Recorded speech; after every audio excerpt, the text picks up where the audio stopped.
फिर से 1 न्यूटन वह फोर्स है जो कि 1 kg के मास में 1 मीटर पर सेकेंड स्क्वायर का त्वरण या एक्सेलरेशन उत्पन्न करता है। तो आप खुद दूर जा रहे हो, लेकिन आपको क्या फील होगा कि आपसे ये आइस पक जो है वो दूर जा रहा है। लॉजिक ये कहता है कि ज्यादा मास तो कम एक्सेलरेशन, कम मास तो ज्यादा एक्सेलरेशन। इसमें ऐसा क्या है कि वो ग्लास टेबल को ब्रेक कर देता है और ये नहीं कर पाता है? इस प्रश्न का उत्तर ढूंढने का मैं प्रयास कर रहा हूं। Time rate of change of velocity होता है एक्सेलरेशन, तो इसको आप एक्सेलरेशन से रिप्लेस कर सकते हो। चलो फिर से मैं लिखता हूं इसको KMA। अब ये K क्या है? यहां पे बलून में हो गया है एक सुराग।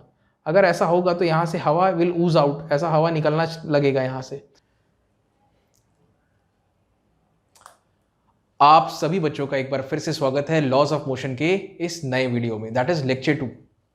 थंबनेल देख के इतना तो समझ में आ गया होगा कि आज हम लोग बात करने वाले हैं न्यूटन के मोशन के दूसरे नियम के बारे में। और उसको समझने के लिए सबसे पहले हम बात करेंगे फोर्स की। फोर्स होता क्या है और मेन ये समझना है कि फोर्स क्या कर सकता है। 1 न्यूटन असल में क्या होता है। फोर्स के बारे में परिभाषा तो आपने बहुत पहले से पढ़ रखी है, पुश और पुल वाली। हम साथ में ये भी समझेंगे कि इनर्शियल रेफरेंस फ्रेम क्या होते हैं। हम जो मैकेनिक्स पढ़ रहे हैं उसको हम कहते हैं न्यूटोनियन मैकेनिक्स, और न्यूटोनियन मैकेनिक्स एक खास जगह है जहां पे वो एप्लीकेबल है, उसके बारे में मैं आपको बताऊंगा। साथ में पिछला सेशन की मैंने समाप्ति की थी मास वर्जन 1.0 के साथ। आज मैं आपको बताऊंगा मास 2.0, ठीक है, जो बहुत मदद करने वाला है खासकर सेकेंड लॉ ऑफ मोशन का फंडामेंटल डेवलप करने के लिए। और फिर सेकेंड लॉ ऑफ मोशन तो मैं आपको बताऊंगा ही, F=ma, वो तो मुझे बताना ही है, ठीक है। लेकिन देखिए जो सबसे important second law of motion है, आपको दो नजरिए से मैं बताऊंगा। एक तो बेसिक F=ma वाला सीखेंगे, और एक लीनियर मोमेंटम के नजरिए से भी हमको सेकेंड लॉ ऑफ मोशन समझना है। बड़ा इंपॉर्टेंट है। अगर लीनियर मोमेंटम के बारे में कुछ नहीं पता, टेंशन मत लो, उसके लिए मैं समझाने वाला हूं आपको, ठीक है। और अंत में सेकेंड लॉ को सही परिप्रेक्ष्य में सही तरीके से आप कैसे अप्लाई करके प्रॉब्लम सॉल्व कर सकते हैं, ये सारी बातें आज होने वाली हैं। तो यार ये सब बनाने में बहुत मेहनत लगी है। There is a lot of hard work that you need to put in to make such kind of visual content. So if you do like the video, give it a like and also write down in the comment section. Anyway, तो video की शुरुआत करते हैं। सबसे पहला प्रश्न कि force क्या है, व्हाट इज बल, हिंदी में कहते हैं हम बल, ठीक है। तो जो परिभाषा आपको हर एक पुस्तक में मिलेगी वो ये कहती है कि भाई force is an external agency, push और पुल, which changes or tends to change the state of rest or of uniform linear motion or direction of any body। तीन चीजें हैं, रेस्ट, यूनिफॉर्म लीनियर मोशन या फिर डायरेक्शन ऑफ मोशन आप कह सकते हो, ठीक है। अगर आपको बच्चों याद हो, जब हमने फर्स्ट लॉ पढ़ा था तो हमने बोला था कि भाई अगर कोई वस्तु रेस्ट में है तो रेस्ट में रहेगी, अगर कोई वस्तु यूनिफॉर्म लीनियर मोशन में है तो उसी में रहना चाहेगी जब तक कि उस पर कोई बाहर से फोर्स ना लगा दिया जाए। फिर से, जब तक कि उस पर कोई बाहर से फोर्स नहीं लगा दिया जाए, क्योंकि अगर फोर्स लगा तो उसका स्टेट ऑफ रेस्ट टूट जाएगा, मतलब वो मोशन में आ जाएगा। और अगर कोई ऑलरेडी यूनिफॉर्म लीनियर मोशन में है तो उसके वेलोसिटी में बदलाव आ जाएगा, ठीक है। तो वो बदलाव किसके कारण आ रहा है? फोर्स के कारण आ रहा है। तो फर्स्ट लॉ का जो स्टेटमेंट आखिरी में जो एक्सटर्नल एजेंसी की जो बात की थी ना, वो क्या कर सकता है ये हमें बताता है सेकंड लॉ ऑफ मोशन। तो फोर्स से ही हम शुरुआत करते हैं। अच्छा, एक बात का आपको ख्याल रखना है, अगर आपने फोर्स लगाया किसी भी बॉडी में, अगर आपने एक कांस्टेंट फोर्स लगाया तो उसमें आएगा एक एक्सेलरेशन। फिर से, अगर किसी बॉडी में फोर्स लगाया कांस्टेंट, कंसिस्टेंटली एक बॉडी में फोर्स लगा के रखो तो उसमें क्या मिलेगा आपको? एक एक्सेलरेशन मिलेगा, ठीक है। चालू करें कहानी। एक छोटा सा एक्सपेरिमेंट है, ठीक है, और इस एक्सपेरिमेंट के लिए एक सैंपल है, उस सैंपल को हम कहते हैं स्टैंडर्ड केजी। ये बड़े बड़े शानदार तरीके से पेरिस के एक लैब में प्रिजर्व करके रखा हुआ है, और इसी के प्रोटोटाइप बना बना करके विभिन्न देशों में भेज दिया गया है कि भैया ये 1 किलो है, इसी के हिसाब से नाप तोल करना है, व्यापार करने में कोई दिक्कत नहीं आएगी, ठीक है। इसके बारे में ज़्यादा जानकारी चाहिए होगी तो मेरा पहला वीडियो देख लेना, मेरे ख्याल में यूनिट्स एंड मेजरमेंट्स वाले चैप्टर का आपको मिल जाएगा। 1 kg क्या होता है, 1 मीटर क्या होता है, बड़े अच्छे तरीके से मैंने उसमें सारी बातें आपको समझाई है। एक काम करता हूँ, इसको मैं तोड़ देता हूँ ग्लास को, और इस सैंपल को बाहर निकाल लेता हूँ, और एक काम करते हैं, इसको मैं एक सरफेस पे रखता हूँ जो कि फ्रिक्शनलेस है, ठीक है। अब आपको समझाते हैं कि 1 न्यूटन असल में होता क्या है। आप देखें, हम करने वाले एक एक्सपेरिमेंट, ठीक है, थोड़ी सी कल्पना करनी पड़ेगी, माइंड में एक पिक्चर बनाना पड़ेगा। ये सैंपल मेरे सामने टेबल में रखा हुआ है, उस टेबल का सरफेस है फ्रिक्शनलेस, घर्षण बिल्कुल भी नहीं है। और मेरे पास एक बहुत ही शानदार कैमरा है, वो कैमरा जो है एक डायरेक्टली एक कंप्यूटर से कनेक्टेड है, ठीक है, और कंप्यूटर में सारे इनपुट्स आ रहे हैं किस रूप में, तो समय के हिसाब से वेलोसिटी में जो भी बदलाव आएगा, क्या किस पल क्या वेलोसिटी है, ये सारा डेटा जो है वो कंप्यूटर में जा रहा है। तो मैंने देखा शुरुआत में वो यहाँ पे है, जब आप इसको पे फोर्स लगाएंगे ये थोड़ा सा और आगे बढ़ेगा कुछ इस प्रकार से, और फिर और फोर्स लगाएंगे तो बच्चों वो और आगे बढ़ेगा, वो यहाँ पे आ जाएगा, ठीक है। और फिर मैंने कंप्यूटर में देखा कि स्क्रीन पे कि भाई अलग अलग पोजीशंस पे उसकी वेलोसिटीज क्या थी। तो मैंने ये पाया शुरुआत में तो जाहिर सी बात है बच्चों उसकी वेलोसिटी 0 होनी है कि 0 सेकंड्स पे, पहला सेकंड पे उसका वेलोसिटी था 0.5 और दूसरे सेकंड पे उसका वेलोसिटी था 1 मीटर पर सेकंड। अब इससे हमें क्या सीखना मिलता है ये आपको मैं बताता हूं। देखें आप अगर ध्यान दो, हमें एक्सेलरेशन से मतलब है, फोर्स से क्या होता है, एक्सेलरेशन होता है। और मेरा इस डेमोन्स्ट्रेशन को दिखाने का मेन उद्देश्य है आपको समझाना कि 1 न्यूटन असल में क्या है। आप अगर ध्यान से देखो t इज इक्वल टू 0 से लेके t is equal to 1 second, इस इंटरवल पे आप ध्यान दो, वेलोसिटी में जो बदलाव आया वो पॉजिटिव आया, फाइनल माइनस इनिशियल 0.5 माइनस 0 कितना आएगा, प्लस में 0.5 मीटर पर सेकेंड। अब ये बदलाव जो है कितने देर में आया, आप बोल सकते हो सर ये टाइम इंटरवल जो था वो था 1 सेकेंड। अल्टीमेटली ये यहां पे जो कैलकुलेट हुआ है बच्चों अभी ये कितना आया है, तो ये आया है 0.5 मीटर पर सेकेंड स्क्वायर। ये क्या निकल के आया है, एक्सेलरेशन। अगर आप इस इंटरवल के लिए भी कैलकुलेट करोगे तो सेम वैल्यू आएगा, 1 माइनस 0.5 होगा 0.5, कितना देर लगा, 2 माइनस 1 सेकेंड मतलब 1 सेकेंड। एक्सेलरेशन कितना आ गया, 0.5। एक्सेलरेशन की कांस्टेंट वैल्यू है, लेकिन एक्सेलरेशन कांस्टेंट होने का ये मतलब नहीं कि वेलोसिटी भी कांस्टेंट होगा। एक्सेलरेशन कांस्टेंट होने का मतलब है वेलोसिटी ग्रेजुअली इंक्रीज करेगा, हर समय हर पल हर सेकंड वेलोसिटी 0.5 से इंक्रीज करेगा, इधर भी 0.5 से इंक्रीज करेगा। तो हमने कुछ फोर्स लगाया उससे हमें एक्सेलरेशन मिला 0.5 मीटर पर सेकंड स्क्वायर का, ठीक है, कम मिला एक्सेलरेशन, ठीक है। मेरा उद्देश्य है आपको समझाना कि 1 न्यूटन क्या होता है। अब मैंने क्या किया, अब यार चलो एक काम करते हैं यार, फोर्स की वैल्यू बढ़ाओ। यहां पे फोर्स F1 था मान लो, कांस्टेंट है। अब मैंने फोर्स की वैल्यू बढ़ा दी, ये F2 और ये भी F2। अगर ऐसा मैं करता हूं तो मैंने देखा कंप्यूटर में देखा मैंने जो रिजल्ट्स मुझे मिले, तो यहां पे तो 0 ही रहेगा, यहां पे 1.5 मिला, यहां पे 3 मिला। अब अगर आप थोड़ा सा एनालिसिस करोगे तो सर यहां पे बोलोगे फाइनल माइनस इनिशियल वेलोसिटी करोगे तो 1.5 माइनस 0 इतना मीटर पर सेकंड और डिवाइडेड बाय कितना देर में सर, 1 सेकंड में। तो यहां से आपको मिल गया एक्सेलरेशन, ये मिल गया आपको value 1.5 metre per second square. तो सर पहला जो हम लोगों ने किया उसमें एक्सेलरेशन 0.5 का मिला, इसमें एक्सेलरेशन सर हमको मिल रहा है 1.5 का। बात कुछ जम नहीं रही है। हम क्या कर रहे हैं, बेसिकली एक हिट एंड ट्रायल लगा रहे हैं। हम कोशिश कर रहे हैं 1 मीटर पर सेकंड स्क्वायर तक पहुंचने का, कितना, 1 मीटर पर सेकंड स्क्वायर तक पहुंचने का। तो जब पहला किया कम आया, 1 से कम आया, जब दूसरा किया तो सर 1 से ज्यादा आ गया। तो मुझे अब पता चल गया कि दोनों के बीच में लगभग फोर्स की वैल्यू मेरे को रखनी है, ठीक है। मेरे पास एक मशीन है मान लो जिसके जरिए मैं फोर्स लगा सकता हूं, ऐसा मान लो यार, एक कहानी गढ़नी है आपको दिमाग में, थॉट एक्सपेरिमेंट करो अपने हिसाब से। अब मैंने क्या किया, चलो यहां पे अब रखते हैं, अब इसको मैंने रखा, अब देखो क्या होगा। फिर मैंने फोर्स लगाया F, यहां आया और मैंने अब टाइमिंग देखी उसकी, किस टाइम पे उसकी वेलोसिटी क्या थी, ये हो गया। अब अगर आप देखो तो चेंज इन वेलोसिटी जो मिला 1 माइनस 0 का मतलब 1 मीटर पर सेकंड का मिला, और कितने देर में मिला, तो सर डेल्टा टी टाइम में कितना, 1 माइनस 0 मतलब कितना, 1 सेकंड में। आप कह सकते हो कि सर अब हमें मिल गया एक्सेलरेशन, कितने का मिल गया प्यारे बच्चों, 1 मीटर पर सेकंड स्क्वायर का मिल गया। अब क्या लिखा हुआ है कंक्लूजन, इसको पढ़ना बहुत जरूरी है, ध्यान से देखें आप इसको। स्टैंडर्ड केजी, ये जो स्टैंडर्ड केजी का सैंपल था इसको प्लैटिनम इरिडियम सिलेंडर कहते हैं by the way, right, preserve करके रखा गया पेरिस में, ओके। तो स्टैंडर्ड केजी को एक्सेलरेशन कितने का मिला, 1 मीटर पर सेकंड का स्क्वायर का मिला। तो हम इंसानों ने डिफाइन कर दिया, ठीक, we have defined 1 newton as the force which generates an acceleration of 1 meter per second square in a mass of 1 kg। फिर से 1 न्यूटन वह फोर्स है जो कि 1 kg के मास में 1 मीटर पर सेकंड स्क्वायर का त्वरण या एक्सेलरेशन उत्पन्न करता है, ठीक। We define that force we are exerting on the standard body has a magnitude of 1 Newton. अगर आप 1 kg के सैंपल में 1 मीटर पर सेकंड स्क्वायर का एक्सेलरेशन ला पाए तो आपने जो फोर्स लगाया है वो 1 न्यूटन का है।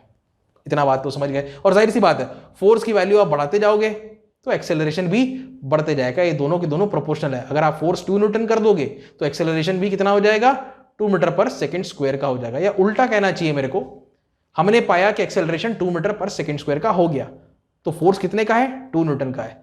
ये किसके लिए, स्टैंडर्ड केजी के लिए, 1 केजी सैंपल के लिए ये सारी चीजें एप्लीकेबल है।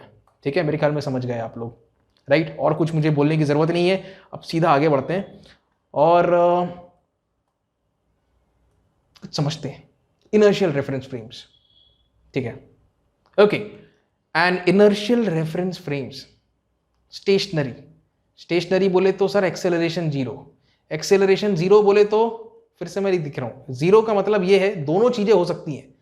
तो भाई ये रेस्ट में भी हो सकता है, ये यूनिफॉर्म लीनियर मोशन में भी हो सकता है। दोनों ही केसेस में यूनिफॉर्म लीनियर मोशन मतलब वेलोसिटी कांस्टेंट है, वेलोसिटी कांस्टेंट है तब एक्सेलरेशन जीरो है, और ये रेस्ट में है तो एक्सेलरेशन जीरो ही है। तो डायनामिकली स्टेशनरी ऐसा भी कह सकते हो आप उसको। एनीवे, आप इतना याद रखें, एक ऐसा रेफरेंस फ्रेम जहां पे न्यूटन के नियम एप्लीकेबल हो, ऐसे रेफरेंस फ्रेम को हम इनर्शियल रेफरेंस फ्रेम कह सकते हैं, जिसमें एक्सेलरेशन जीरो रहता है।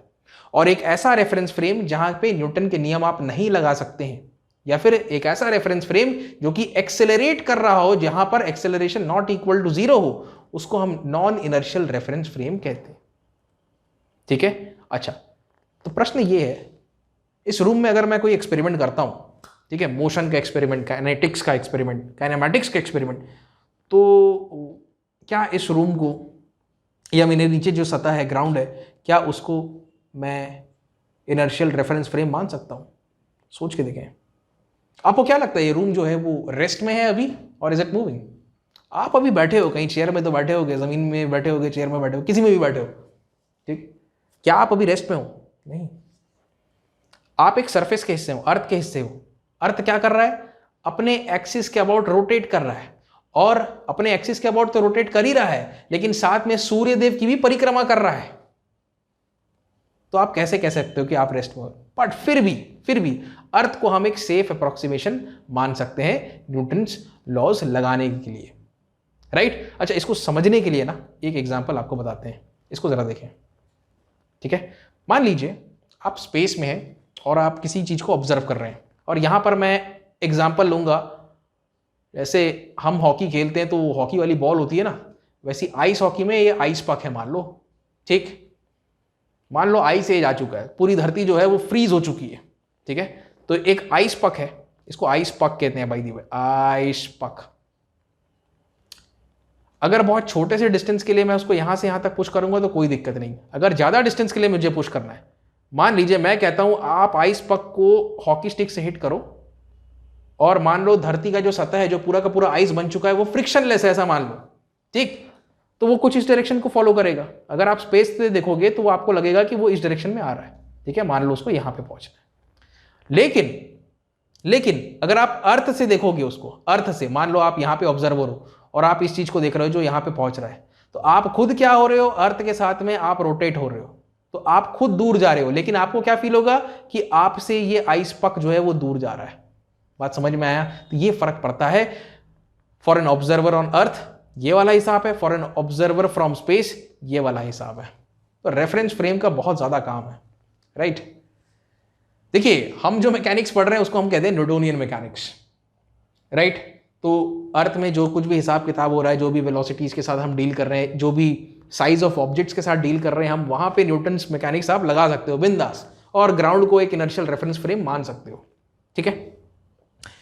लेकिन ऐसे ऑब्जेक्ट्स जिनकी स्पीड बहुत ज्यादा होती है, जिनकी स्पीड प्रकाश की स्पीड के साथ आप कंपेयर कर सकते हो, you can compare the speed of those object with the speed of light, वहां पे यार हिसाब किताब बदल जाता है, वहां पे टेक ओवर कर लेते हैं थ्योरी ऑफ रिलेटिविटी, ठीक है। और ऐसे भी ऑब्जेक्ट्स होते हैं जो कि जिनकी साइज बहुत एटॉमिक साइज के होते हैं, मतलब इलेक्ट्रॉन्स हो गए, इन सब का जब इंटरेक्शन होता है ना, इसकी भी एक अलग मैकेनिक्स होती है, उसको हम कहते हैं क्वांटम मैकेनिक्स। टेंशन मत लो, वो आपको नहीं पढ़ना है। बाकी अगर फिजिक्स में इंटरेस्ट रखते हो तो इसमें एक करियर बना सकते हो आप, क्वांटम मैकेनिक्स हो या फिर रिलेटिविटी हो, ठीक है। रिलेटिविटी के बारे में न्यूटन का एक चैप्टर है, उसको जरूर पढ़िएगा, special theory of relativity, general theory of relativity, बहुत मजेदार। ओके, तो सर इतना तो समझ गए हम लोग, इनर्शियल रेफरेंस फ्रेम मतलब जहां पे एक्सेलरेशन सर जीरो, सीधी सी बात है, एक्सेलरेशन जीरो, नो एक्सेलरेशन, ये है इनर्शियल रेफरेंस फ्रेम। और यहां पर न्यूटन के लॉज जो है they hold good, right? Okay, what is mass 2.0? Let's try to understand this and let me try to give you a very good feel of exactly what do you mean by mass, right? अच्छा, समझने के लिए चलो बताते हैं। देखें, आप एक बात का ख्याल रखें, आप किसी भी वस्तु में अगर फोर्स लगाएंगे, बल लगाएंगे, क्या होगा? एक्सेलरेशन होगा। जो भारी ऑब्जेक्ट है उसमें एक्सेलरेशन का वैल्यू कम आएगा, जो हल्का ऑब्जेक्ट है उसमें एक्सेलरेशन का वैल्यू ज्यादा आएगा। ये बात तो जाहिर है, हमारा कॉमन ऑब्जर्वेशन तो सर ये कहता है, ठीक है, the acceleration differs because of different masses, obviously. But again प्रश्न वही है, क्या है mass? What is mass? Okay, इसको समझाने के लिए एक एक्सपेरिमेंट करेंगे और मास का जो रहस्य है उसको सुलझाने का प्रयास करेंगे। चलिए देखिए, इस एक्सपेरिमेंट में हमारे पास वही स्टैंडर्ड केजी है, राइट, जिसको मैंने नाम दिया m नॉट का, और हम कुछ फोर्स लगाते हैं और फोर्स से 1 मीटर पर सेकेंड स्क्वायर का एक्सेलरेशन आता है। आप जानते हो कितना फोर्स लगा रहे हो, कितना लगा रहे हो इसमें फोर्स, आपको पता है 1 न्यूटन का फोर्स।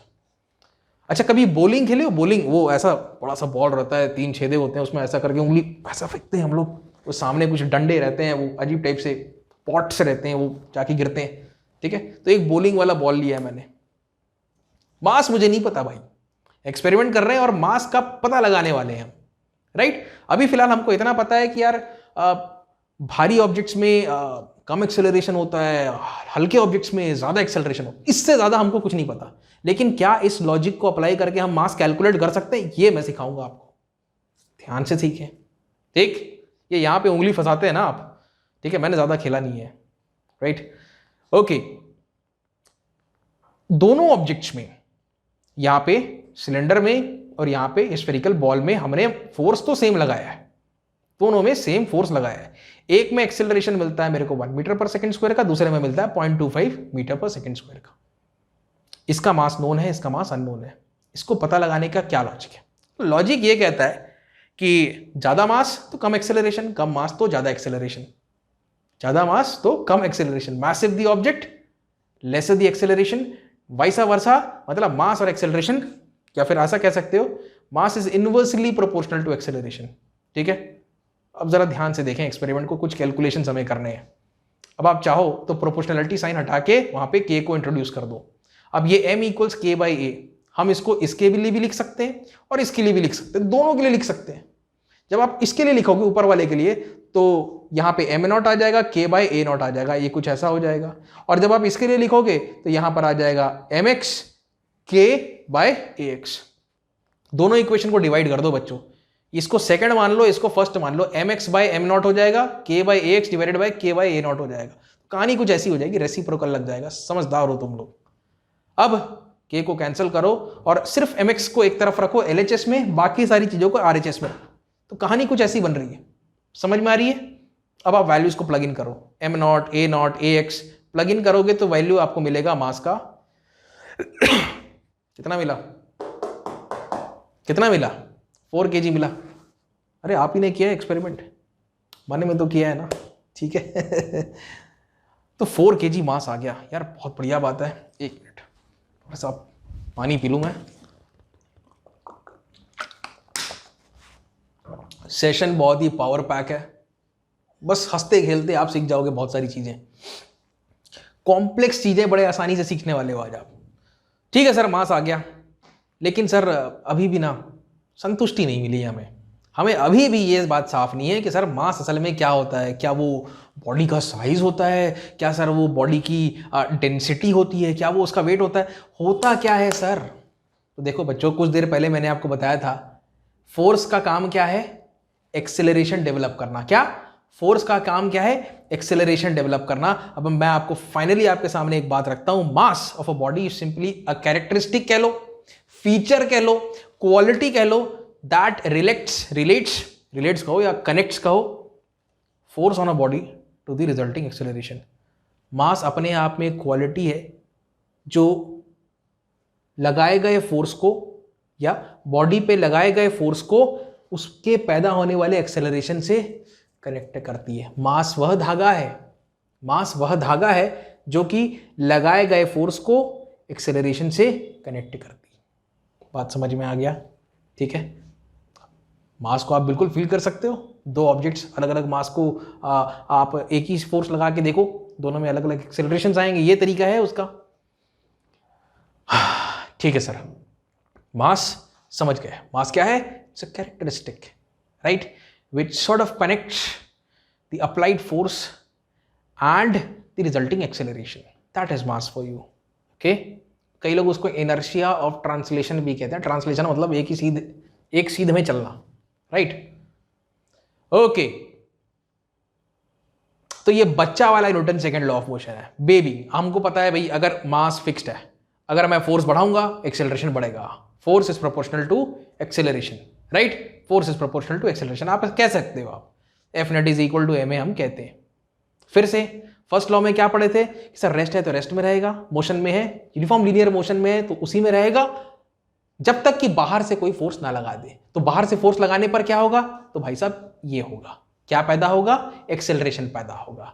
ठीक है, फर्स्ट लॉ में एक्सेलरेशन कितना था? 0 था। सेकेंड लॉ में एक्सेलरेशन नॉन जीरो रहता है, क्योंकि फोर्स अब बाहर से लग चुका है। तो ये उसकी कहानी है, राइट? ये बहुत ही बेसिक वर्जन है फोर्स का, सेकेंड लॉ ऑफ मोशन का। Net force on a body, body पे बच्चों नेट फोर्स लगना चाहिए तभी काम होगा। अभी एक एग्जांपल बताएंगे, ठीक है? ये नेट फोर्स के कॉन्सेप्ट को भी थोड़ा सा टटोलने का प्रयास करेंगे।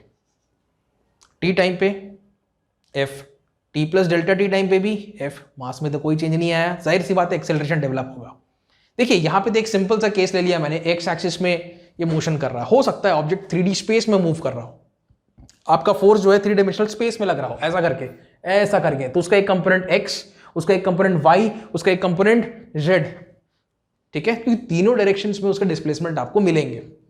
तो आप इस प्रकार से एक्स में, वाई में, जेड में आप फोर्स को बिंदास लिख सकते हो।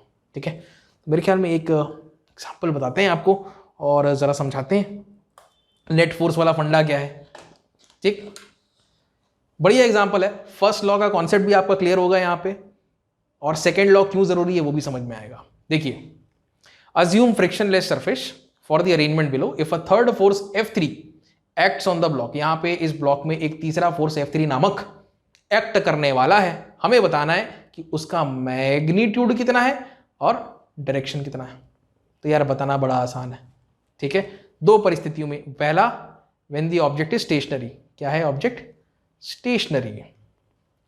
ध्यान से देखें प्यारे बच्चों आप सब, स्टेशनरी, रुका हुआ है। तो एक तीसरा फोर्स लगाना है F3। तो देखिए सारे के सारे एक्स डायरेक्शन में, तो F3 में ऐसा लिख देता हूं।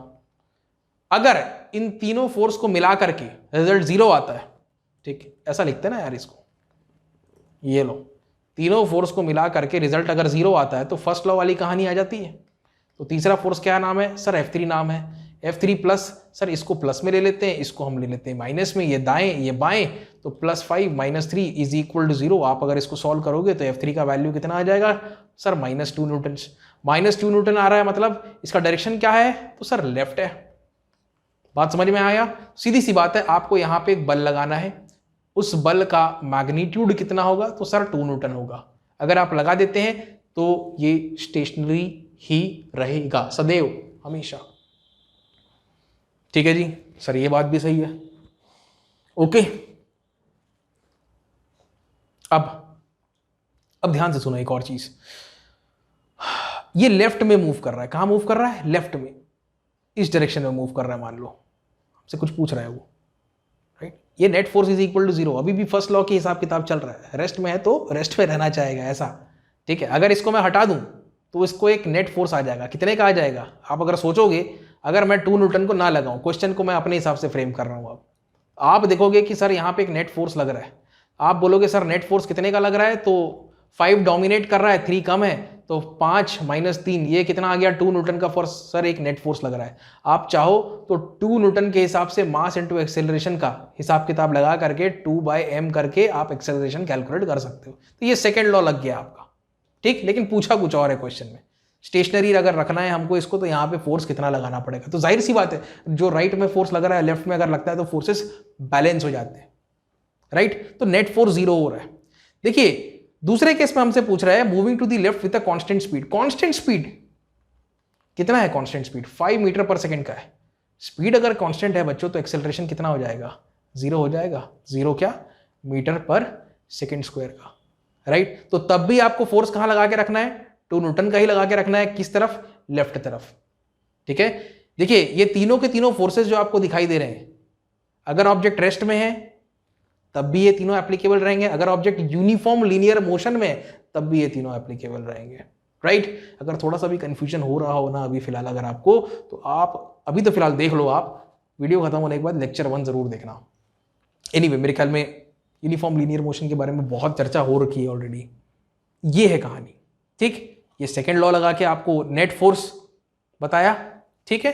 तो मोटा मोटी बात ये है कि नेट फोर्स अगर 0 है तो ऑब्जेक्ट सर रेस्ट में हो सकता है, ऑब्जेक्ट यूनिफॉर्म लीनियर मोशन में हो सकता है। अगर वो नॉट इक्वल टू 0 है तो किसका केस है? तो वो सर वो एक्सीलरेशन का केस है। और एक्सेलरेशन मतलब कौन सा लॉ की बात कर रहे हैं हम लोग? सर सेकंड लॉ की बात कर रहे हैं। यहां पे एक्सेलरेशन कितना है? 0 है। कौन से लॉ की बात कर रहे हैं? सर फर्स्ट लॉ की बात कर रहे हैं। एकदम साफ साफ शब्दों में मैंने क्लियर कर दिया। ओके, अब इसको समझने के लिए लीनियर मोमेंटम, सेकेंड लॉ को और अच्छे से समझने के लिए आपको लीनियर मोमेंटम की जानकारी होनी बड़ी जरूरी है, ठीक है। देखिए ये तो आपको पता होगा कि भाई सर लीनियर मोमेंटम मतलब मास और इनटू वेलोसिटी, हम इंसानों ने बनाया है ये, लेकिन इसके बहुत सारे फायदे हैं। तो एक काम करते हैं, एक एग्जांपल के जरिए लीनियर मोमेंटम के कॉन्सेप्ट को टटोलते हैं हम। चलो यहां पे मेरे पास एक स्टोन है, ये मेरे पास थोड़ा सा ये बड़ा स्टोन है, ये दोनों के दोनों को मैंने ड्रॉप किया, ये ड्रॉप होके जमीन पे एक ही जगह पर गिरे, ठीक है। इसकी इनिशियल वेलोसिटी कितनी है? सर ये 0 मीटर पर सेकेंड है। इसकी इनिशियल वेलोसिटी सर ये भी 0 मीटर पर सेकेंड है। ये जमीन को हिट करेगा यहां पर, सर ऐसा करके हिट किया, सर इसकी वेलोसिटी तो बहुत ज्यादा होगी। ये भी जमीन को हिट करेगा, ये लो मैं फिर से इसको बना लेता हूं, सर इसकी भी वेलोसिटी बहुत ज्यादा होगी। कितनी होगी अगर ये कैलकुलेट करना है? तो मान लो ये हाइट कितना है? h। दोनों स्टोन्स को एक ही हाइट से ड्रॉप किया गया, एक का मास है m, दूसरे का मास है 2m। दोनों के मासेस अलग अलग है लेकिन they have been dropped from the same height, तो सेम हाइट से दोनों को ड्रॉप किया गया। अगर आपको याद हो, दोनों के लिए सेम कॉन्सेप्ट लगाता हूं मैं, v² माइनस u² बराबर होता है 2as, ठीक है। तो यहां पे फाइनल वेलोसिटी v कितनी आएगी ये मैं कैलकुलेट करना चाहता हूं दोनों, इन दोनों के लिए। तो इसको मैं नाम दे देता हूं स्टोन 1, इसको मैं नाम दे देता हूं स्टोन 2। कॉन्सेप्ट को समझो आप। स्टोन 1 के लिए जब मैं लगाऊंगा फाइनल वेलोसिटी तो इसकी कुछ होगी, इनिशियल तो 0 रहेगी, 2 इंटू ए इंटू क्या आ जाएगा? h आ जाएगा, ठीक है। तो ये a क्या होगा? असल में ये प्राकृतिक गुरुत्वाकर्षण लग रहा है यहाँ पे, तो a बराबर क्या होगा? g होगा। तो सर ये v बराबर वैल्यू कितना आएगा? √2gh। दोनों स्टोन्स एक ही समय पर, अगर उनको सेम हाइट से ड्रॉप किया गया, एक ही समय पर यहाँ पे पहुंचेंगे, ठीक है। अब आप सोच रहे हो कि सर हवा रहता है, ऐसा कैसे हो सकता है? ये तो भारी है, ये जल्दी गिरेगा।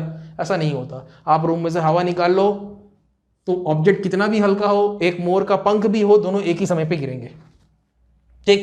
काइनेमेटिक्स के लेक्चर देखना मेरे। तो दोनों के लिए वेलोसिटी जो है बच्चों कितनी रहेगी? √2gh। इसके लिए भी एप्लीकेबल है, इसके लिए भी एप्लीकेबल है। ये बात तो तय हो गई। मोमेंटम सीखना है। हम क्या कर रहे हैं, ये दोनों को हम लोग इस ग्लास टेबल के ऊपर ड्रॉप कर रहे हैं। ग्लास टेबल, मैंने ये पाया कि ये जब यहां पे गिरता है तो ये ग्लास टेबल को ब्रेक कर देता है। क्या कर देता है? ब्रेक कर देता है।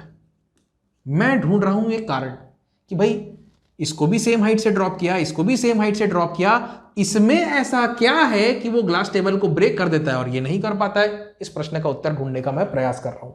इसका उत्तर जो है वो लीनियर मोमेंटम के कॉन्सेप्ट में है।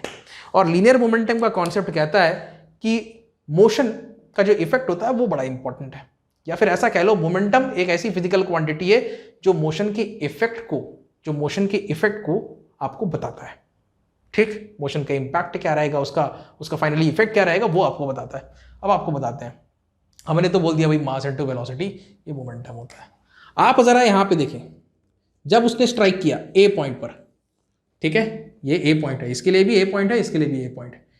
स्टोन 1 का अगर मैं मोमेंटम कैलकुलेट करूं, स्टोन 1 का मोमेंटम कैलकुलेट करूं ए पॉइंट पर, तो ये कितना होगा? मास इनटू वेलोसिटी, तो मास इनटू √2gh। लेकिन स्टोन 2 का अगर मैं मोमेंटम कैलकुलेट करूं, at point A at this interface, अगर ये कैलकुलेट किया जाए तो ये कितना होगा 2 times of under root of 2gh। आप साफ साफ देख सकते हो इसको और इसको, अगर आप कंपेयर करोगे स्टोन 2 का जो मोमेंटम है एट दिस वेरी इंस्टेंट, इस इंस्टेंट पे जब वो ग्लास के साथ संपर्क में जस्ट आया, वो 2 गुना है। ठीक है, इसको आप किससे रिप्लेस कर सकते हो सर? हम इसको इससे रिप्लेस कर सकते हैं, ये देखिए, ठीक, 2 times of p1 momentum of stone 1 at point A. ठीक है, क्योंकि इसमें ज़्यादा क्या कह सकते हैं, ज़्यादा लीनियर मोमेंटम है एट दिस इंस्टेंट, इसीलिए ये ग्लास को ब्रेक कर पाता है, और इसमें कम मोमेंटम है इसके कंपैरिजन में, ये ग्लास को ब्रेक नहीं कर पाता। तो ये एक डेमो था आपको समझाने के लिए कि मोमेंटम क्या कर सकता है और क्या नहीं कर सकता। ठीक है, मान लीजिए ठेला समझते हो ना, ठेला, ठेला मतलब क्या होता है?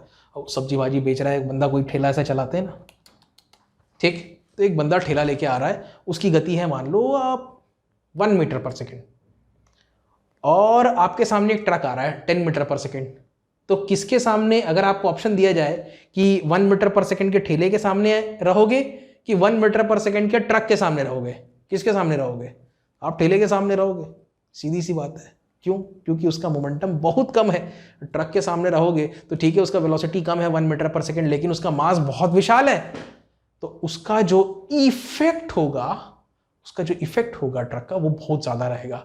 ठीक है, तो ट्रक के सामने आए जान चली जानी है, ठेले के सामने आए जान बची रहेगी। क्यों? क्योंकि आपको पता था मोमेंटम का कॉन्सेप्ट, राइट? अब ऐसा कह देना तो नहीं चाहिए, कई लोग ट्रेन के सामने आके अपनी जान दे देते हैं, तो वहाँ पे उनका जान ट्रेन की वेलोसिटी से या फिर ट्रेन के मास से नहीं जाता, उसके कॉम्बिनेशन से जाती है, क्योंकि बहुत ज़्यादा मोमेंटम रहता है, वेलोसिटी तो बहुत ज़्यादा रहती ही है।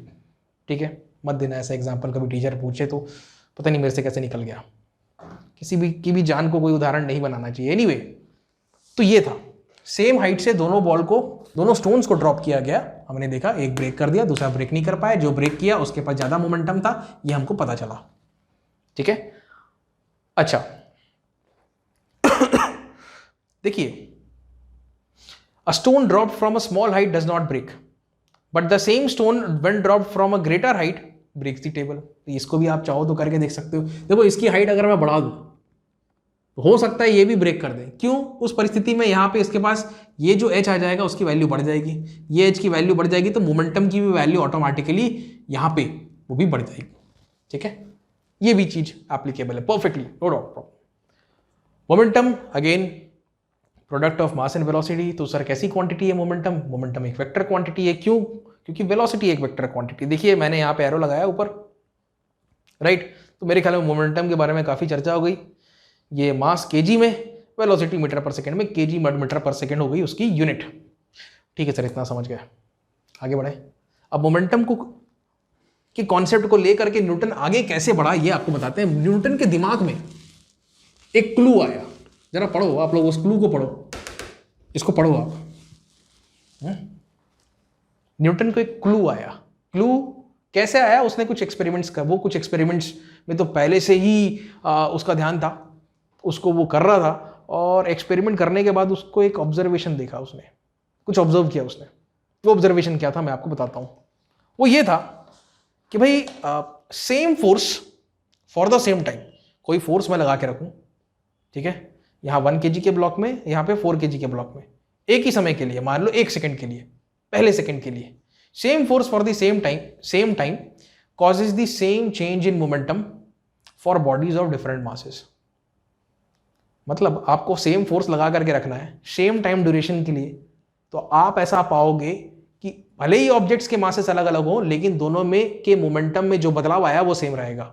फिर से सेम फोर्स लगाना है सेम टाइम के लिए अलग अलग ऑब्जेक्ट्स में, लेकिन दोनों में जो मोमेंटम में बदलाव आएगा, वो मोमेंटम में जो बदलाव आएगा ना, इंस्टेंट मोमेंटम की बात नहीं कर रहा हूं मैं बात कर रहा हूं मोमेंटम में बदलाव, चेंज इन मोमेंटम की। तो जरा करके देखते हैं। इतना तो हमने काइनेमेटिक्स पढ़ा हुआ है, अब काइनेमेटिक्स के कॉन्सेप्ट को इस्तेमाल करते हैं और एक और एक्सपेरिमेंट करके देखते हैं। आप यहाँ पे देखो, सबसे पहले ये 1 kg वाले ब्लॉक को देखो, ठीक है।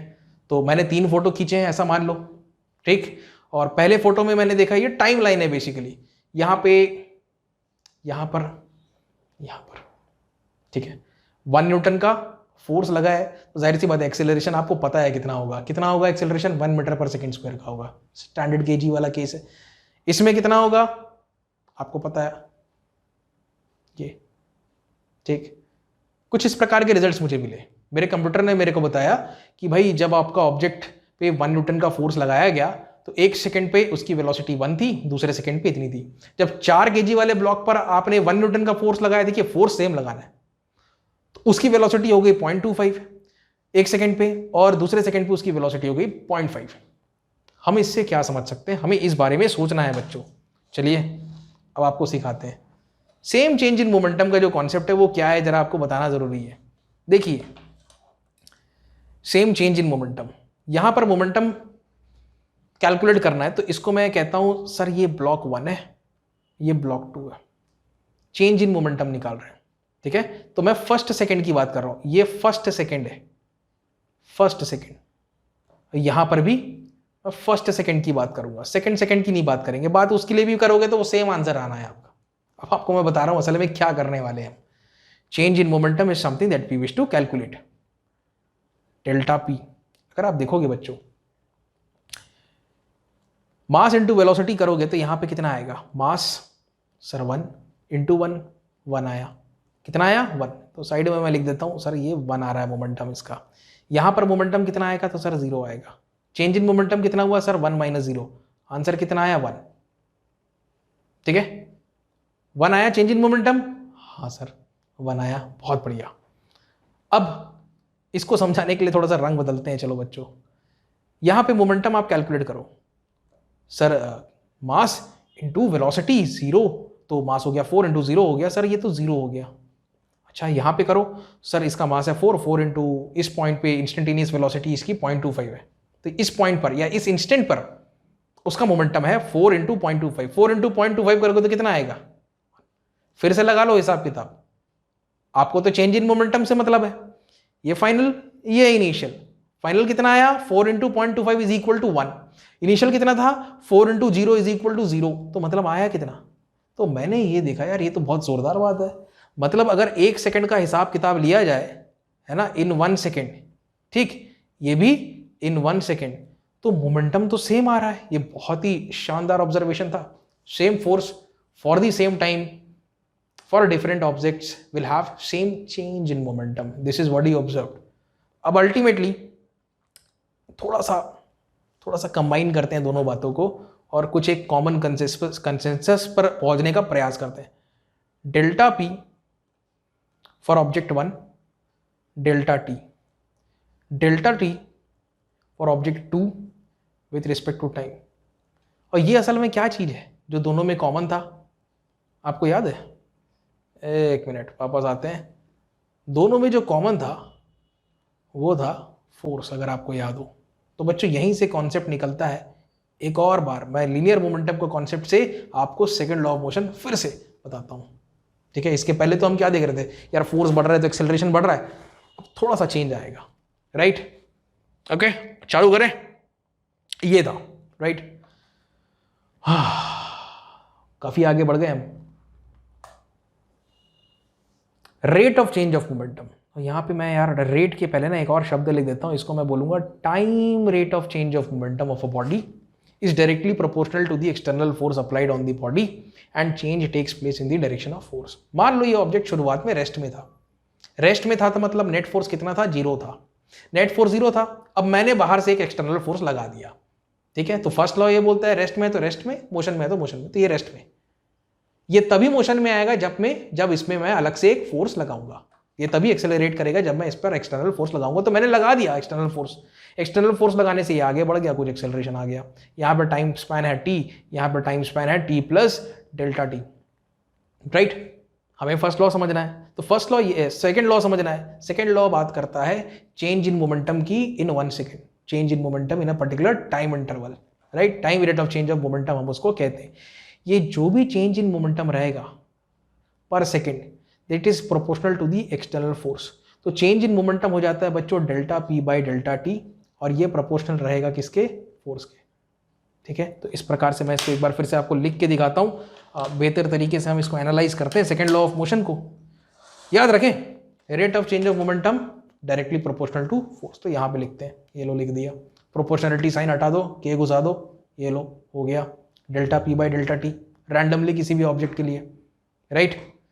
तो देखिए ऑब्जेक्ट के मासेस अलग अलग हो सकते हैं, लेकिन फॉर एग्जाम्पल यहाँ पे एक मास m1 है, यहाँ पे एक मास m2 है, ये छोटा सा गोला, ये बड़ा सा गोला, यहाँ पे मास m3 है, ये और बड़ा सा गोला बना दिया। तीनों में अगर सेम फोर्स लगाया जाए, तीनों में अगर सेम फोर्स लगाया जाए और इस delta P by delta T की गणना की जाए तो ये तीनों में सेम आएगा। एक सेकेंड में जितना मोमेंटम में बदलाव m1 में आएगा उतना ही m2 में आएगा, उतना ही m3 में आएगा। एकदम स्पष्ट शब्दों में मैंने बता दिया है, राइट, और आपको एक्सपेरिमेंट करके भी दिखा दिया है। तो सेकेंड लॉ फिर से एक बार सुने, time rate of change of momentum, समय के साथ मोमेंटम में जो बदलाव आएगा वह फोर्स के प्रोपोर्शनल रहेगा। तो उसलिए हमने यहाँ पे एक इक्वेशन लिखा है। अब देखें बच्चों, मान लीजिए बहुत ही कम समय बीता है, delta T is a very small quantity ऐसा मान लो, ठीक है, जीरो के बहुत नजदीक है। तो कैलकुलस में हम लगाते हैं limit delta T tends to zero, आप लगाओगे तो ये डिफरेंशियल में चेंज हो जाएगा। ये जो delta P by delta T है वो चेंज हो जाएगा D Y by D X बोल रहा था मैं, D P by D T में, ठीक है। तो मैथ्स में D Y by D X हो जाता था ना, delta Y by delta X. Anyway इसकी ये कैलकुलस के पीछे ना बड़ी लंबी कहानी है। अगर इस कहानी को अच्छे से समझना चाहते हो तो मेरा इंस्टेंटेनियस वेलोसिटी वाला लेक्चर देखना, मोशन अलॉन्ग स्ट्रेट लाइन का, बड़े बारीकी से मैंने समझाया इस चीज़ को। ठीक है सर, इतना तो समझ गए। देखिए मोमेंटम मतलब होता है मास इनटू वेलोसिटी, ठीक है। अभी बहुत इंपॉर्टेंट चीज़ आने वाली है, आज कुछ न्यूमेरिकल्स भी हम लोग करेंगे और सीधा मैं डायरेक्टली इस एक्सप्रेशन को उठाऊंगा और उसको बनाएंगे हम लोग। हमने जब सबसे पहली बार सेकेंड लॉ को डिफाइन किया था, जब मैंने आपको बोला था product of mass and acceleration, तो उस वहां पर मैंने जो मास को लिया था कांस्टेंट। अभी भी हम लोग इनफैक्ट कांस्टेंट लेंगे, लेकिन ऐसा जरूरी नहीं है मास हमेशा कांस्टेंट रहे, मास चेंज भी हो सकता है। जैसे कि रॉकेट का केस है, रॉकेट ऊपर जाता है, रॉकेट के अंदर फ्यूल रहता है, तो रॉकेट को ऊपर ले जाने के लिए हमें बहुत सारा फ्यूल जलाना पड़ता है। There is a sort of some kind of combustion going on, right. वो नीचे से फिर एग्जॉस्ट गैसेस निकलती हैं, फिर थर्ड लॉ लग के रॉकेट ऊपर जाता है। तो जैसे जैसे रॉकेट ऊपर जाता है उसका फ्यूल कम होते जाता है। तो फर्क किस में पड़ रहा है? मास में फर्क पड़ रहा है। लेकिन हमने जो केस लिया है वो तो मास कांस्टेंट है, ठीक है। तो ऐसे भी केसेस आप देखोगे, आप सेकेंड लॉ अप्लाई करोगे जहां पे मास में कंटिन्यूसली चेंज आ रहा हो। आप ऐसा सोचो, आप एक ट्रक ड्राइवर हो और आपके ट्रक में सैंड है और आपके जो जिस पोर्शन में वो सैंड रखा हुआ है वहां पे एक छेदा हो गया। क्या हो गया? एक होल हो गया, ऐसा मान लो आप, राइट, सुराग हो गया है। अब वहां से निरंतर सैंड जो है रोड में गिरते जा रहा है, गिरते जा रहा है, गिरते जा रहा है। और मान लीजिए ये जो पेडल है, पेडल जहाँ पे आप पैर रखते हैं और एक्सेलरेशन देते हैं, वो कांस्टेंट है, ऐसा आपने रखा हुआ है। अगर आप कंटिन्यूसली रखे रहोगे और बहुत तेजी से अगर धीरे धीरे धीरे धीरे रेती निकल रहा है, उसका मास कम हो रहा है, तो बिना आप पेडल को ऐसा बढ़ाओगे भी नहीं, फिर भी आपके ट्रक की स्पीड ऑटोमेटिकली बढ़ जाएगी। क्यों? क्योंकि ऑटोमेटिकली वहां पे क्या लग रहा है? सेकेंड लॉ लग रहा है। कैसे लग रहा है? क्योंकि मास वहां पे कम हो रहा है, वेलोसिटी आपको बढ़ती हुई मिल जाएगी, ठीक है। ओके, तो मास भी एक फैक्टर हो सकता है। यहाँ पे दो क्वांटिटीज है, मैं मान ले रहा हूं मास भी एक वेरिएबल है। हालांकि इस एग्जांपल में मास कांस्टेंट है, समय के साथ चेंज नहीं हो रहा है। अगर वेरिएबल होता तो मैं कुछ ऐसा लिखता, m को कांस्टेंट मानो, v को डिफरेंशिएट करो, फिर v को कांस्टेंट मानो, m को डिफरेंशिएट करो। लेकिन ये वाला जो टर्म है प्यारे बच्चों, यहाँ पे इसको बताते हैं आपको। समय के साथ हमने जो एग्जांपल लिया है, समय के साथ इस मास में कोई चेंज नहीं आ रहा है, तो ये dm/dt with respect to time, इसमें कोई चेंज नहीं आएगा, तो ये जीरो हो जाएगा। अल्टीमेटली ये बचेगा। उसको अगर आप फिर से लिखोगे, थोड़ा सिंप्लीफाई करोगे, अल्टीमेटली एक्सप्रेशन कुछ ऐसा बन रहा है, ठीक है। ऑलराइट, dv/dt आप जानते हो, rate of time rate of change of velocity होता है एक्सेलरेशन, तो इसको आप एक्सेलरेशन से रिप्लेस कर सकते हो। चलो फिर से मैं लिखता हूं इसको kma। अब ये k क्या है? तो कुछ देर पहले हम लोगों ने एक एग्रीमेंट किया था कि भाई अगर 1 मीटर पर सेकेंड स्क्वायर का एक्सेलरेशन आता है 1 kg के ब्लॉक में, तो हम बोलेंगे फोर्स है 1 न्यूटन का। बिल्कुल उसी एग्रीमेंट की मैं दुहाई आपको फिर से देता हूं। ये देखिए, ओके, अगर आप यहाँ पे 1 न्यूटन रखोगे, यहाँ 1 kg और यहाँ पे 1 मीटर पर सेकेंड स्क्वायर, तो आपको k का वैल्यू कितना मिल जाएगा? 1। हम इंसानों ने अपना काम आसान कर लिया है। और finally F equals ma, that is a beautiful equation. This is second law of motion. हमें सीखना है कि हम इसको कैसे अप्लाई कर सकते हैं अपना काम आसान करने के लिए, न्यूमेरिकल्स बनाने के लिए। तो चलो कुछ काम किया जाए। पहला प्रश्न, किसकी बात हो रही है? Sports car. ठीक है जी, जरा मैं हाइलाइटर निकाल लेता हूं, उससे फायदा ये होगा कि मुझे गिवन डेटास लिखने की जरूरत पड़ेगी नहीं। एक मिनट। स्पोर्ट्स कार है, 1000 kg का, आगे बढ़ रहा है, वेलोसिटी 10 मीटर पर सेकेंड। उस पर एक फॉरवर्ड फोर्स लगा। कैसा फोर्स यार? ये फॉरवर्ड फोर्स लगा, कितने का? 1000 का। और एक रिटार्डिंग फोर्स लगा। रिटार्डिंग मतलब उसको कम करेगा, 500 का। What will be its velocity after 10 seconds? तो ठीक है यार, 10 सेकेंड के बाद उसकी वेलोसिटी कितनी होगी ये हमें बतानी है। देखिए बच्चों, आपको ये दे रखा है कि भाई ये जो कार है ये 1000 kg का है। ठीक है, इस पर एक फॉरवर्ड फोर्स लग रहा है, जाहिर सी बात है इंजन के कारण है। कितने का लग रहा है? तो ये है 1000 न्यूटन का। इस पर एक बैकवर्ड फोर्स लग रहा है पीछे की तरफ, ये कितने का है? तो ये हमें दे रखा है 500 न्यूटन का। फटाफट इसको बनाते हैं।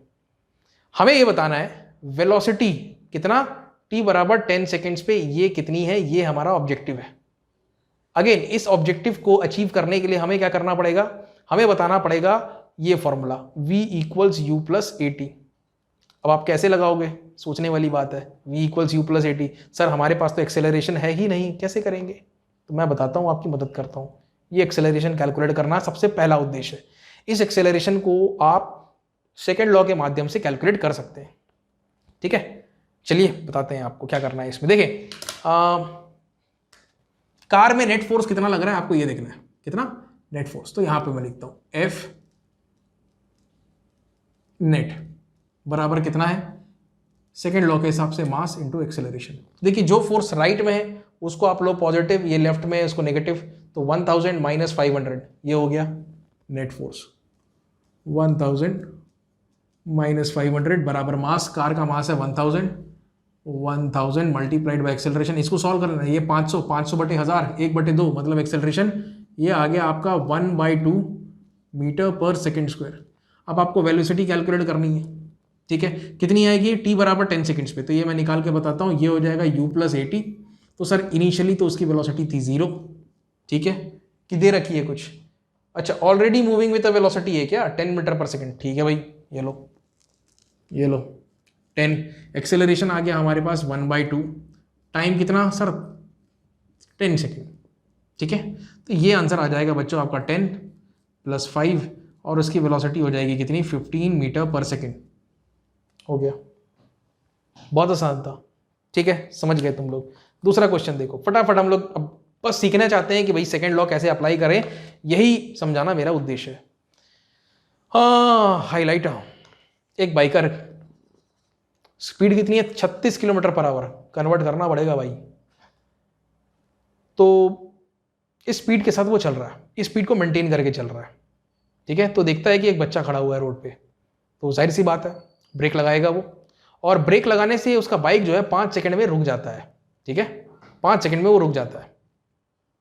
अब हमें बताना है कि एवरेज रिटार्डिंग फोर्स। देखिए यहां पे रिटार्डिंग शब्द का क्यों इस्तेमाल किया गया है ये समझना बहुत जरूरी है। बाइक की वेलोसिटी जो है वो निरंतर कम होगी, कम होते होते कितनी हो जाएगी? 0 हो जाएगी। ठीक है, मान लीजिए आप इस पॉइंट पर आते आते, ठीक है, आप 2 टाइमलाइन बनाओ, एक ये वाला टाइमलाइन है और एक ये वाला टाइमलाइन। यहां से यहां तक अगर कोई पूछे कि कितना समय बीत गया, तो आप बोलोगे सर 5 सेकंड्स बीत गए। और यहां पर इसकी कुछ वेलोसिटी है, कितनी है इस पॉइंट पर? 36 की। तो बच्चों 36 को सबसे पहले तो कन्वर्ट करना जरूरी है। आप कुछ मत करो, इसको मीटर पर सेकंड में कन्वर्ट करने के लिए 5/18 से मल्टीप्लाई कर दो। 18 2 = 36 हो गया, ये आ जाएगा 10। तो अभी फिलहाल इसकी वेलोसिटी जो है, ये जो बाइकर है इसकी वेलोसिटी जो है वो है 10 मीटर पर सेकेंड। और मान लीजिए यहां पर उसकी वेलोसिटी हो जाती है 0 मीटर पर सेकेंड। 5 सेकेंड में उसकी वेलोसिटी कितनी हो जाती है? 0 मीटर पर सेकेंड। तो जाहिर सी बात है हमें निकालना है क्या? एक मिनट, पहले ये थोड़ा सा एक और चीज हाईलाइट कर देना चाहिए था मुझे। ये बाइकर मतलब वाहन चालक और वाहन दोनों का मास जो है वो टोटल दे रखा है हमको 300 किलो।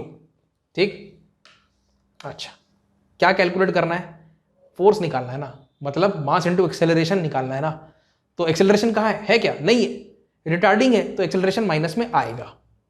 ठीक है, इतना मैंने आपको बता दिया। अब एक्सेलरेशन कैसे कैलकुलेट करना है ये जरा सोचो, फिर से बताता हूं। क्या निकालना है सर? रिटार्डिंग फोर्स निकालना है। F retarding. तो रिटार्डिंग फोर्स निकालने के लिए क्या चाहिए सर, मास इनटू एक्सेलरेशन चाहिए, लेकिन सर एक्सेलरेशन तो मिसिंग है। तो एक काम करते हैं, हम इस इक्वेशन का इस्तेमाल करते हैं, v equals you plus eighty बच्चों। फाइनल वेलोसिटी उसकी 0, इनिशियल वेलोसिटी अभी कितनी है, तो ये 10 है, हमको पता है। यहाँ पर ये देखो, ये इनिशियल वेलोसिटी, ठीक है जी, और लगा लो प्लस एक्सेलरेशन नहीं पता, कोई दिक्कत नहीं। कितने देर में हो गई यार, 10 से वो 0 कितने देर में हो जाता है, 5 सेकंड में हो जाता है सर।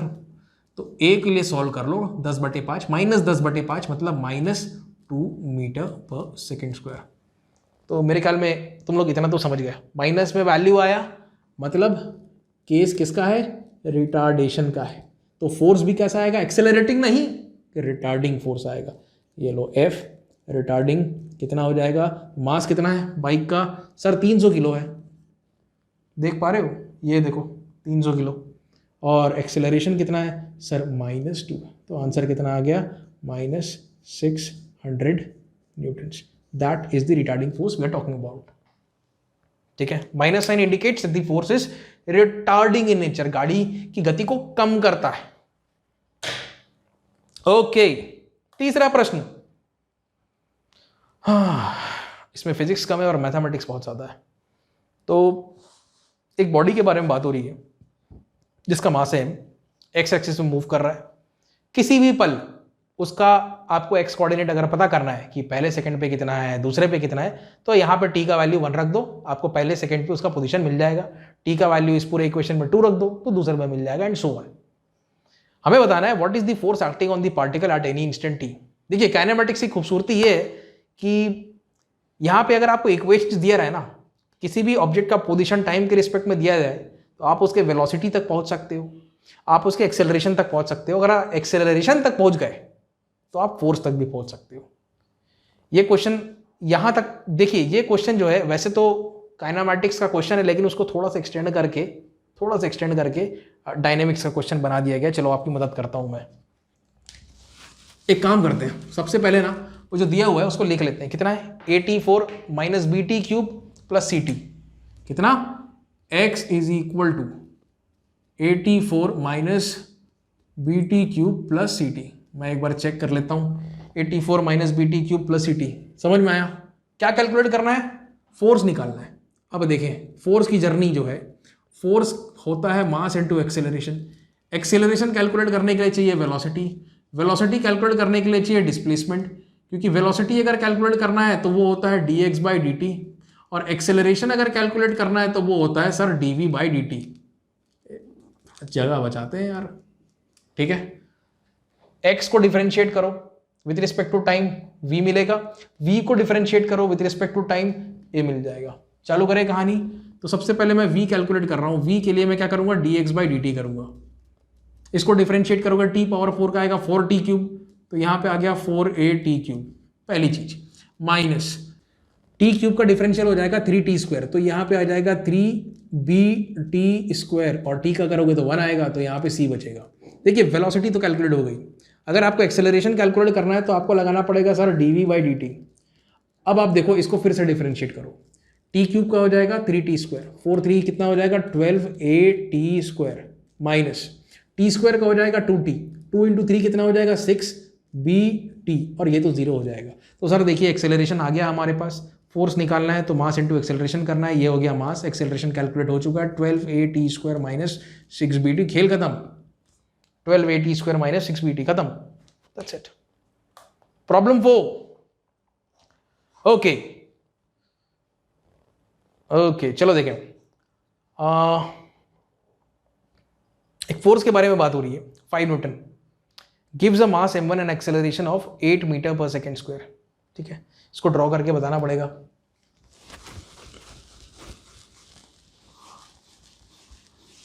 देखें आप, तो एक ब्लॉक है, ये बनाया मैंने ब्लॉक, ये बनाया ब्लॉक, इस ब्लॉक का मास कितना है, m1 है। ठीक है, तो एक फोर्स लगाया जाता है इसमें, कितना, तो सर इसमें फोर्स लगाया जाता है 5 न्यूटन का। इससे इसमें कुछ एक्सेलरेशन आता है, ये एक्सेलरेशन कितना है, ये एक्सेलरेशन है 5 नहीं कितना 8 metre per second square, 8 metre per second square का। ठीक, क्वेश्चन पढ़ लेते हैं यार। ठीक, 5 न्यूटन का फोर्स लगाने से कोई एक ब्लॉक m1 है जिसमें एक्सेलरेशन आता है 8 मीटर पर सेकेंड स्क्वायर का, और साथ में एक और ब्लॉक है, उसमें एक्सेलरेशन आता है 24 मीटर पर सेकेंड स्क्वायर का। फिर से एक और ब्लॉक बना लो यार, ये बना लिए, ठीक। ये छोटा ब्लॉक होगा, जाहिर सी बात है उसमें ज़्यादा एक्सेलरेशन मिल रहा है। ये m2, इसमें एक्सेलरेशन मिल रहा है 24 मीटर पर सेकेंड स्क्वायर का। फोर्स का वैल्यू सेम है, कितना? 5 न्यूटन है। क्या बताना है? What acceleration would it give if both the masses are tied together. दोनों मासेस को जोड़ दो और फिर आप फोर्स लगाओ 5 न्यूटन का, तब बताओ एक्सेलरेशन कितना होगा। पूछा क्या है क्वेश्चन में, अब मैं यहाँ पे बनाता हूँ। क्वेश्चन ने पूछा है ये m1, ये m2, दोनों को चिपका दिया गया है, और चिपकाने पर अगर हम एक फोर्स लगाएं F, तो हमें बताना है एक्सेलरेशन कितना होगा। तो एक्सेलरेशन हो जाएगा force upon m1 plus m2। अब force upon m1 plus m2, भाई फोर्स कितना है तो आपको ये पता है, यहाँ पे भी फोर्स 5 न्यूटन का लगाया गया है, तो यहाँ पे मैं कितना रख देता हूँ, 5 रख देता हूँ। लेकिन m1 m2 कितना है ये कैलकुलेट करना है। तो आप देखो मास इंटू एक्सेलरेशन मतलब फोर्स बाय एक्सेलरेशन, फोर्स कितना है 5, तो ये कितना हो गया 5/8 kg। बात समझ में आया। और यहाँ पे अगर मास 2 कैलकुलेट करने जाओगे तो कितना है फोर्स सर 5, एक्सेलरेशन कितना है सर 24, 5/24 इतना kg आ जाएगा। बस आपको सॉल्व करना है यार, इसमें क्या बताऊँ मैं। आप 5 डिवाइडेड बाय यहाँ पे आ जाएगा 5/8 प्लस 5/24, इसको सॉल्व करोगे तो फाइनल आंसर लगभग क्या एग्जैक्ट आंसर आएगा 6 मीटर पर सेकेंड स्क्वायर का। और कुछ बताने लायक नहीं है इसमें, ठीक है। मच्छर कहाँ से आ जाते हैं। अगला देखें,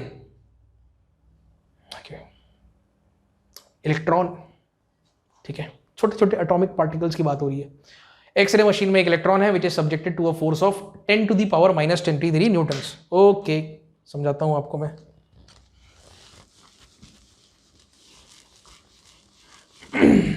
एक इलेक्ट्रॉन है जिसमें कि फोर्स लग रहा है, ठीक है। देखें, ये है इलेक्ट्रॉन क्या लग रहा है इसमें सर, एक फोर्स लग रहा है, कितने का? 10⁻⁻23 का। ये देखो, हाँ बहुत सुंदर, 10⁻⁻23 न्यूटन का फोर्स लग रहा है, ठीक है जी। जाहिर सी बात है, फोर्स लगेगा तो क्या होगा, एक्सेलरेट होगा। Okay, in how much time the electron will cover a distance of 0.1 metre. बहुत बढ़िया। तो जाहिर सी बात है कुछ देर बाद वो इलेक्ट्रॉन जो है यहाँ पे आ जाएगा, ये इलेक्ट्रॉन यहाँ पे आएगा, फोर्स अभी भी इस पे लगा हुआ है। फोर्स कितने का लगा हुआ है, फिर से मैं लिखूंगा 10⁻⁻23 न्यूटन का लगा हुआ है। हमें बताना है यहाँ से यहाँ तक उसको पहुँचने में कितना समय लगेगा, यही पूछा है। In how much time will the electron cover a distance of 0.1 metre. ये डिस्टेंस कितना है, 0.1 मीटर। तो देखिए सर, आपको निकालना है टाइम, कितना समय लगेगा, ठीक है। मान लीजिए यहाँ पे स्टॉप वॉच आपने चालू किया, यहाँ पर टाइम है 0 सेकेंड्स, फिर आपने स्टॉप वॉच देखा यहाँ पर t सेकेंड्स, तो कितना समय बीत गया, t टाइम बीत गया। आप बोलो सर x = होता है ut प्लस हाफ at², और सर इसमें इनिशियल वेलोसिटी तो इसकी 0 है, तो फॉर्मूला बन गया x बराबर हाफ ऑफ at²। लेकिन दिक्कत की बात ये है, ये एक्सेलरेशन कितना होगा ये हमें पता नहीं। अगर पता कर हो जाए तो x बराबर तो 0.1 है, t बराबर कितना है तो हम कैलकुलेट कर सकते हैं, ठीक है। एक्सेलरेशन कैलकुलेट करना जरूरी है सबसे पहले, वो करेंगे हम इस फोर्स से कैलकुलेट। आप एक और चीज़ देखें, यहाँ पर आपको इलेक्ट्रॉन का मास दे रखा है इन्होंने 10⁻⁻30। आप सीधा एक्सेलरेशन कैलकुलेट करो फोर्स बाय मास लगा करके, 10⁻⁻23 10⁻⁻30, ये ऊपर जाएगा प्लस 30 - 23 कितना हो गया 7। तो आपका एक्सेलरेशन आ गया कितना 10⁻7। अब यहाँ पे आप देखो, इसको मैं और सॉल्व करता हूँ। x का वैल्यू हमें रखना है 0.1 मीटर, तो यहाँ पे रखते हैं 0.1 बराबर हाफ ऑफ a। एक्सेलरेशन कितना है 10⁻7, बहुत ज़्यादा एक्सेलरेशन है और t², ठीक है। बस हो गया, इसको सॉल्व कर लो। आपको t का वैल्यू अप्रॉक्सीमेटली कितना मिलेगा मैं बता रहा हूँ, 1.414 इंटू 10⁻, आ जाएगा आंसर -4 सेकेंड्स। ये आंसर आएगा आपका, समझ गए आसान था, फटाफट बनाते जाओ। चलो और आगे बढ़े, वीडियो को ना पॉज कर लिया करो बीच बीच में। ओके, बलून वाला क्वेश्चन है, मैंने कुछ देर पहले बोला था ना तुम लोग को कि एक और क्वेश्चन बताएंगे आपको जिसमें मोमेंटम में जो बदलाव आएगा वो चेंज इन मास के कारण आएगा। चलिए देखिए बताते हैं।